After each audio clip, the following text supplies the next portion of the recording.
Beef stroganoff was made in the early 1800s. And contrary to popular belief, this is not German. It's actually Russian. Count Stroganoff, I'm not making that up, was a dignitary in the court of Alexander III, and his chef, who probably French, he created this dish and named it after him, the Count of Stroganoff. Enjoy. All right, today we're making beef stroganoff. Cut to the chase. First, to add you some oil to a hot pan. Get it nice and hot. And then start adding your beef.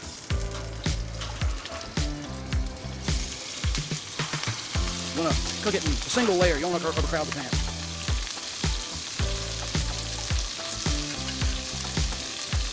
Oh yeah.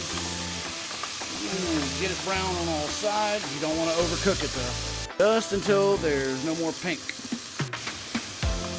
I'm using top sirloin that I cut up into pieces the size you see.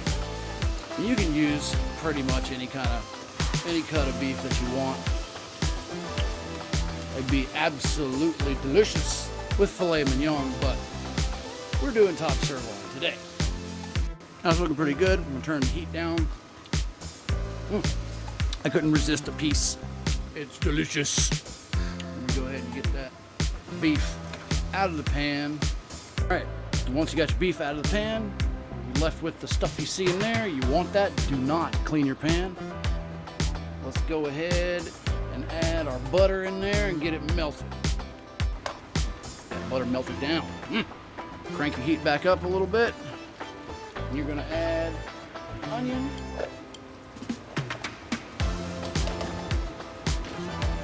And mushrooms. Now, typically I would have used twice as much mushrooms in this. I just didn't have it, so yeah. Then you're gonna give it a stir. And you're gonna keep on stirring until these onions get soft. About where we want them. Turn the heat down a little bit. You're gonna add a couple of cloves of garlic, depending on how you like it.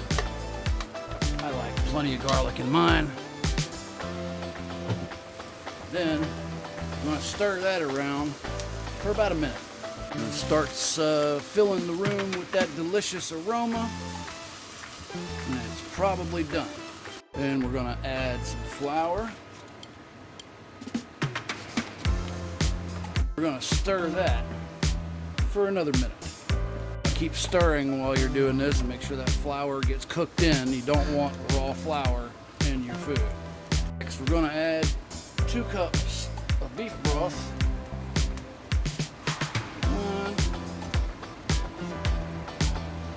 1. And there's 2. And we're just going to stir that around. Mix it up really well. Scrape the pan for all of the little pieces of stuff that might have stuck to it from when you cook the beef. Get all that stuff scraped up and in there. Mix it up really well. And we're going to simmer this for about a minute. Okay, when it starts bubbling, turn the heat back down a little bit because you're about to add the cream. You don't want it to be piping hot when you pour it in there. And we're going to add a cup and a half. The recipe calls for heavy cream. You can use half and half like I'm doing. Too much. Just because it'll won't be so heavy. Get it? Heavy? Alright, so you want to heat this back on up. Once it gets to a simmer, you're going to simmer that for about 2 minutes so that it thickens up just a little bit. Rule when it comes to making sauces like this, when you put flour in something and then you add a liquid and you're waiting for it to come to a little bit of a simmer, stir constantly. Do not stop stirring, because if you stop stirring, a lot of times that'll break your sauce. It's a simmer, 1 to 2 minutes of that. Keep stirring while it's simmering for those 2 minutes. As you can see, it has thickened up ever so slightly. You don't want it thick. That's where half and half comes in handy. You use full cream, full heavy cream, and I mean, it can get really thick really quick. What we're going to do next is we're going to temper our sour cream. Because you don't want to throw sour cream into a hot sauce like this, because it'll curdle. So take some of your sauce, and put it in the sour cream, and then mix that around until that's mixed. Once that's mixed, just add it to the pan. Get all that deliciousness out of there. And mix it in really well. Oh yeah, this is when it starts to come together. Then finally, you're gonna add yourself a couple of spoonfuls of Worcestershire sauce. Mix that in real good. At this point, you just want enough heat on there to get it hot all the way through. You're gonna salt and pepper it to taste, however you like it. But we didn't add any to begin with, so it's a good time for it. And then, finally, you're gonna add that beef and the juices to the sauce. Let me tell you something.